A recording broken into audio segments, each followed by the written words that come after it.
Gilgit Baltistan legislative assembly, جہاں پہ ہمیں لیجسلیشن ہوتا ایسا نظر نہیں آتا. آپ نے دیکھا ہوگا کہ پریویسلی اس اسمبلی کے اسپیکر کو اسمبلی میں جانے نہیں دیا گیا.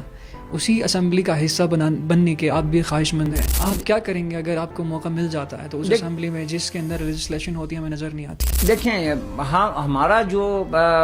ہماری جو سوچ ہے وہ بالکل ڈیفرنٹ ہے.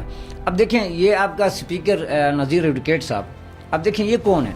اب ہمیں یہ دیکھنا پڑے گا اسپیکر کون ہے، آپ کا ڈپٹی اسپیکر کون ہے، آپ کا سی ایم کون ہے، آپ کا اپوزیشن لیڈر کون ہے، اسمبلی میں کس طرح کے لوگ آ رہے ہیں، آپ کے ٹیکنوکریٹ خواتین کے اور مردوں کے وہ کس طرح کے لوگ آ رہے ہیں.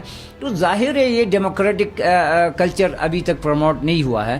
تو ہم سمجھتے ہیں کہ یہ کیونکہ وفاق کے نمائندے پارٹیاں ہیں یہاں پہ، پیپلز پارٹی ہے آپ کی، نون لیگ ہے، پی ٹی آئی ہے، جے یو آئی ہے، جماعت اسلامی ہے، آپ کی ایم ڈبلیو ایم ہے، آپ کی اسلامی تحریک ہے. یہ ساری وفاق کی فیڈریٹنگ پارٹیز ہیں، یہ فیڈرلسٹ پارٹیز ہیں.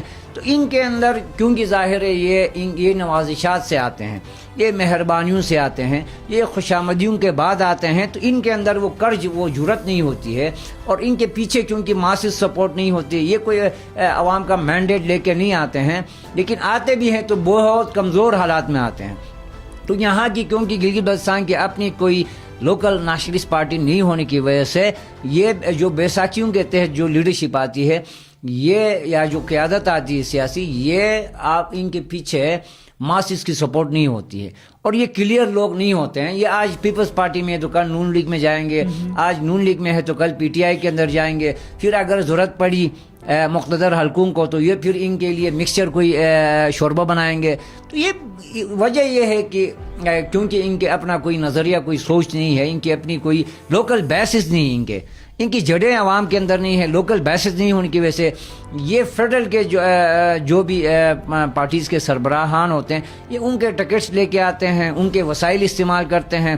مجبوری کی حالت میں پھر ان کے جو آقا اسلام آباد میں بیٹھے ہوئے ہیں، چاہے زرداری بیٹھا ہے، چاہے بلاول بیٹھا ہے، چاہے شہباز شریف ہے، چاہے نواز شریف ہے، چاہے عمران خان ہے، چاہے فضل الرحمان ہے، چاہے سراج الحق ہے، جو بھی ہے اپنے آقاؤں کے یہ لوکل غلام ہیں. جیسی ان کے جو ہے نا یہاں کے مقامی ان کے لیے کام کرنے والے ایجنٹس ہیں بیسکلی. تو یہ کیونکہ ان کے لوکل بیسز نہیں ہونے کی وجہ سے یہ وہ جرات پیدا نہیں کر سکتے ہیں کہ یہ مقتدر حلقوں سے، طاقتور حلقوں سے کنفرنٹریشن نہیں کر سکتے ہیں. اور یہ جو اختیار ان کو اگر اس سیلف گورنر آرڈر 2009 کے اندر بھی دیا گیا ہے، یہی اختیار پھر 2018 کے اندر آپ دیکھیں ان سے ہی امینڈمنٹ کرا کے ان کا اختیار ان سے ہی واپس لیا گیا ہے. اب یہ لیجسلیٹو اسمبلی نہیں ہے، یہ جی بی اسمبلی ہے. اب لیجسلیٹو قانون سازی کا جو اختیار ہے وہ 2009 میں دیا گیا، مہدی شاہ پہلا سی ایم رہا. اس کے بعد اسی اسمبلی کے ان ممبران سے ہی ان کو ہی استعمال کر کے ان کے ہی قرارداد سے ان کے سگنیٹری بینک کو بنا کے 2018 کے اندر اسی جو ہے نا اسمبلی کو بے اختیار کیا گیا. اس کو قانون سازی کا اختیار اس سے چھینا گیا. یہ ربڑ سٹیمپ بن گیا ہے، اور یہ ڈکوسلا اسمبلی ہے، یہ آرڈر پاس کرنے والی اسمبلی ہے.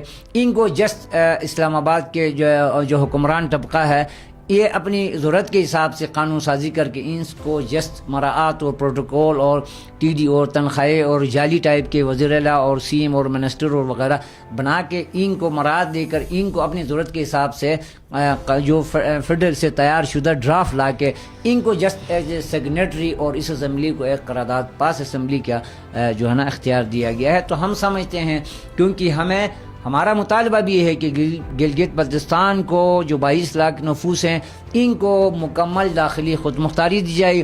اور یہ جو بے اختیار اسمبلی ہے، اس اسمبلی کو ہم چاہتے ہیں کہ گلگت بلتستان کے عوام کا مطالبہ ہے کہ اقوام متحدہ کی قراردادیں اس میں کلیئر کہتی ہیں